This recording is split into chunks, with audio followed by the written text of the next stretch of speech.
시동아, 너 영화 화려한 휴가 봤니? 어땠어? 슬펐어요. 슬펐어? 그럼 너 영화 택시 운전수는 봤어? 진짜 감동이었죠. 광주에 대해 다시 생각하게 됐어요. 그래, 맞아. 쌤이 장담하는데 거의 99% 이상의 확률로 영화 화려한 휴가나 뭐 택시 운전사 이런 영화들을 보면서 5.18을 접하고 이에 대한 인식을 가진 게 이런 문화 컨텐츠들일 거야. 막 그러잖아. 영화에서 보면은 막 광주 사람들이 억울하게 죽고 막 민주화를 위해 목숨 바쳐 투쟁하고. 그렇죠. 슬픈 역사죠. 자, 근데 쌤이 하나만 물어볼게. 5.18은 민주화 운동이지. 근데 한간에는 이 5.18 민주화 운동을 사태라는 중립적 표현을 사용하고 심지어는 더 나아가서 이 5.18 민주화 운동을 폭동이라고 주장하는 사람들이 있다는 걸 알고 있니? 네, 들어봤어요. 그렇지, 들어봤지. 아니, 어떻게 그렇게 숭고한 정신을 가지고 민주화를 위해 그렇게 투쟁했던 광주의 5.18의 역사를 사태라는 표현을 쓰고 폭동이라는 표현을 쓸 수 있어? 이해 안 가지? 이상하지? 그런 사람들 상상해보면 생긴 것 자체부터가 영화 기생충에 나오는 그 지하실에 사는 분이 있지. 그 사람처럼 막 생겼을 것 같고 막 정신부터 이상한 아무튼 막 이상한 사람들이라고 생각이 들잖아. 쌤도 그렇게 생각을 했었고. 근데 쌤이 광주 살잖아? 우리는 뒷간 세대였다. 90%는 실내 화장실이었고 엄동설한 한겨울에도 뒤구석 재래식변소에서 볼일을 봤다.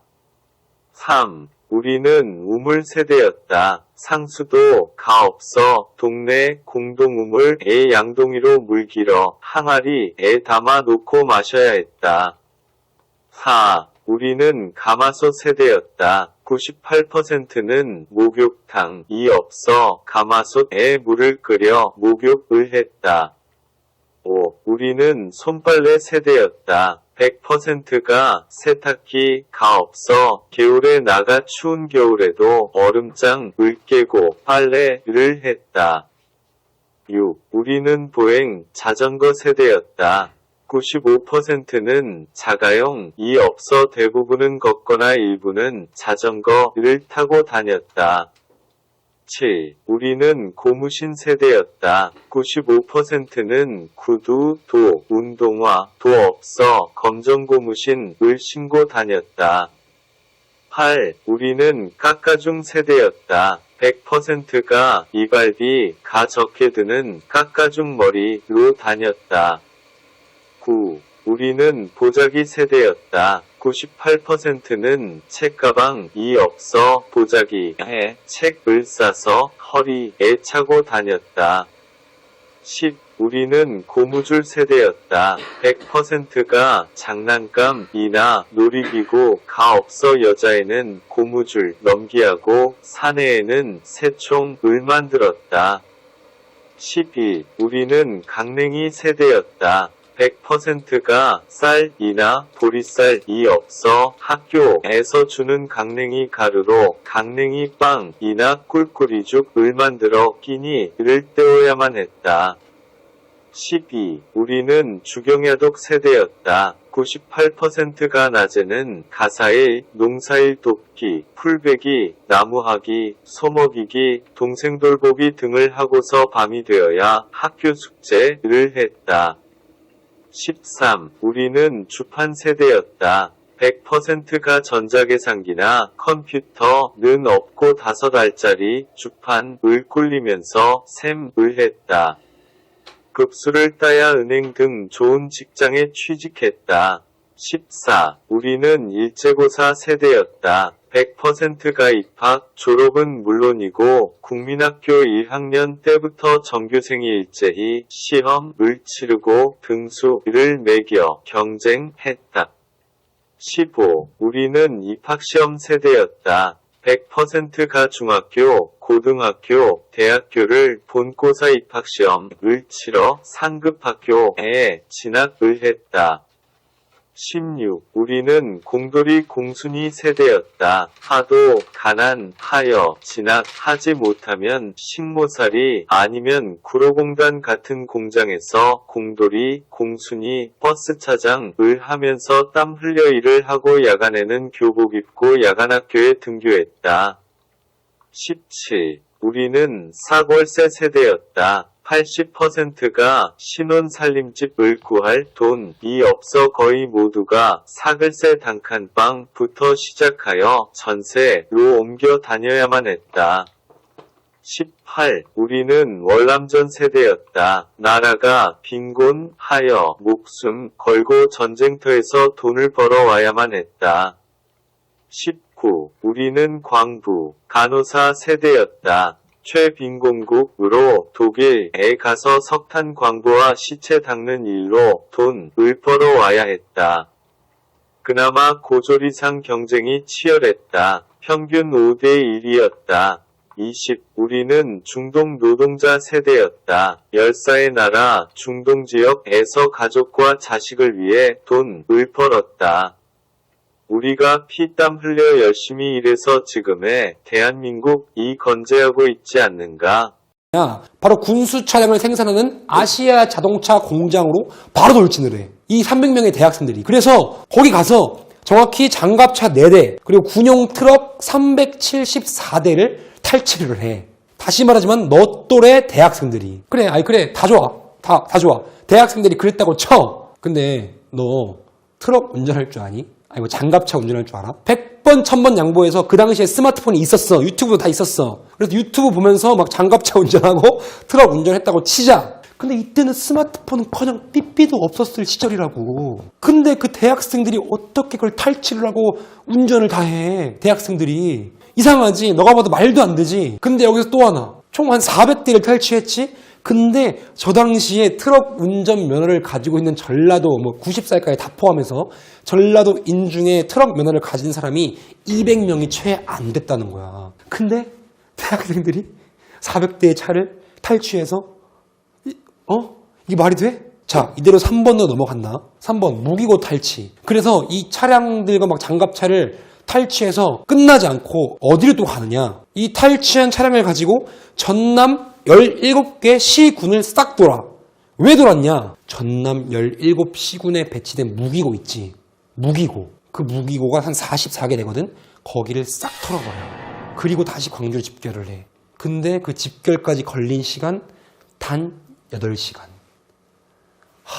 아니 이게 젊은이들이 우리를 꼰대라 하는가? 그렇다면 우리는 자랑스러운 대한민국의 꼰대이다. 우리 중에는 지금도 재활용 폐품을 줍는 부모도 있다. 부모는 자식과 가족을 위해 쉬지 않고 열심히 일한다. 아버지의 눈에는 눈물이 보이지 않으나 아버지가 마시는 술에는 눈물이 절반일 것이다. 우리는 아버지로서 가장으로서 가난하고 엄한 부모님 밑에서 자라나와 열심히 캥거루 세대를 키워낸 죄밖에 없는 샌드위치 세대들일 뿐이다.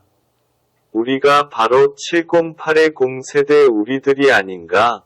눈물겨운 지난날들 지금은 주마등처럼 지나가고 혹 어렵게 일구어낸 이 나라가 위기에 빠지지는 않을까? 하는 걱정이 기우이기를 바라는 마음뿐이다. 우리는 일제 36년 과 북한 공산당 김일성이가 6.25 남침으로 망가질 대로 망가져 세계에서 가장 두 번째로 못 사는 나라를 일으키려고 잘 살아보세를 외치며 죽기 살기로 논밭을 일구고 헐벗은 산에 나무를 심고 가꾸고 풍랑과 싸우며 노를 젓고 바다에 나가 고기를 잡고 월남 전쟁터에서 목숨 걸고 달러를 벌어들였고 서독에서 1000m 넘는 깊은 땅굴에 들어가 석탄을 캐고 서독의 병원에서 요양원에서 임종을 앞둔 환자를 돌보고 대소변을 치우고 시체를 닦으면서 염을 하면서 외화를 벌어들이고 노무자를 담보로 차관을 얻어와 공장을 지으며 산업전사로서 공돌이 공순이로 살아왔다. 퇴근하여 집에 가면 연탄과 석유가 없어 밥 지을 나무를 주우려고 산과 들로 헤매고 다녔다. 그래서 세계 10위 경제대국으로 잘 먹고 잘 사는 나라를 만들어 놓은 세대를 꼰대 세대라고 부르는 사람들이 있다. 그래, 우리는 어르신을 공경하며 내 스스로의 자신의 앞날과 가족의 생계를 책임지며 살아온 꼰대이지만 늙어서야 또 나라 걱정까지 하야야 처지의 죄인 신세가 돼 있다. 왜? 이유 없어. 그냥 민주화 운동이니까. 5.18은 절대로 침범해서는 안 될 민주화 운동이니까. 이게 이유야. 2020년 자유 대한민국에서 알려고 하면 처단을 당해. 차단을 당하고 사회에서 매장을 당한단 말이야. 이것이 그들이 그토록 울부짖는 민주화일까? 오늘 이야기한 거는 굉장히 빙산의 일각이야. 이것 말고도 뭐 5.18 유공자 명단부터 시작해서 5.18이 왜 일어났는지, 그리고 광주에 뭐 있지도 않았는데 혜택을 지금 처받고 있는 인간들, 그리고 북한에서 그토록 5.18을 북한인들이 처빨고 있는 상황들, 의문점이 몇 수십 가지 수백 가지가 돼. 어때? 오늘 이야기 재밌지? 흥미롭지? 진짜 충격적이지. 내가 지금 너한테 5.18은 무조건 폭동이었다 이렇게 너한테 주입시키고 싶은 게 아니야. 어떤 사태가 있으면 이거를 굉장히 중립적인 시각에서 바라볼 줄 알고 추상적인 근거가 아니라 굉장히 이성적이고 논리적인 기반을 바탕으로 어떤 사태를 바라보란 말이야. 그런 눈을 키워야 된다고.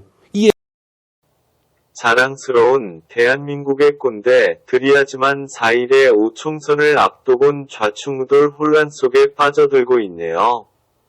그래서 우리가 뭉치자고 하는 거대 야당 의원들이 어떤 사람인지도 알아야 합니다. 이 자칭 보수 사람들이 행동하는 우파 아닌 주사파와 다름없는 좌파와 구분할 수 없는 자들이라는 것입니다. 이 사람들 위원되면 또 국민들 위하는 척 속이며 주사파들하고 한통속이 되어 내각제 헌법 개정하고 자기네 평생을 국민들 피나 빨아먹을 자들입니다. 그동안 보수 일당들도 우리를 얼마나 속였습니까? 맨날 반문연대 할 때 태극기들 열심히 지지했습니다만 결국 공천할 때 전부 우파 아닌 자들만 공천한 거 아닙니까? 이자들 선거 끝나면 문가하고 야합해서 또 나라 말아 먹진 않을까요? 이기기 위해 타협하라. 태극기들이 당에 찾아갔을 때 그냥 지분 하나도 없으니 그냥 와서 표만 몰아달라고 한 게 사실인지요. 말하자면 총선에서 태어나는 당은 전부 우파 아닌 좌파와 야합하는 의원들의 당이 되지 않을런지요. 그러면 그나마 조금 있는 태극기 세력은 완전 말살됩니다. 그것은 우리가 이기는 것이 아니고 우리가 완전히 말살되는 길입니다. 과거 동유럽 많은 국가들이 이렇게 좌합작이라는 방식으로 전부 공산화되었습니다. 지금은 국제정세는 총선과 상관없이 곧 좌파들이 몰락하는 길로 가고 있습니다. 우리는 목전의 총선에 매달리지 말고 대세를 보고 금년 또는 내년 초 좌파들을 끌어내리는 방향으로 태극기 세력을 대표하는 정치단체를 살려야 함이 더 절실함에도 말입니다. 그래도 할 수 없어 거대보수의 승리를 위해선 그들이 공천 한 자를 찍어줄 도리밖에 없는 현실론입니까?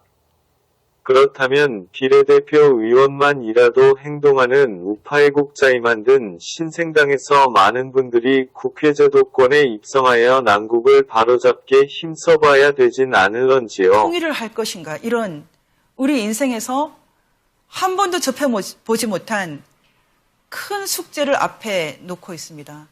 우리가 특별히 어떤 이념에 경도될 필요 없습니다. 하지만 문제를 해결할 수 있는 능력을 가져야 됩니다. 그런 면에서 진정한 의미에서 엔터프레뉴어십, 기업가 정신을 가졌던 이승만 대통령을 기억했으면 좋겠습니다.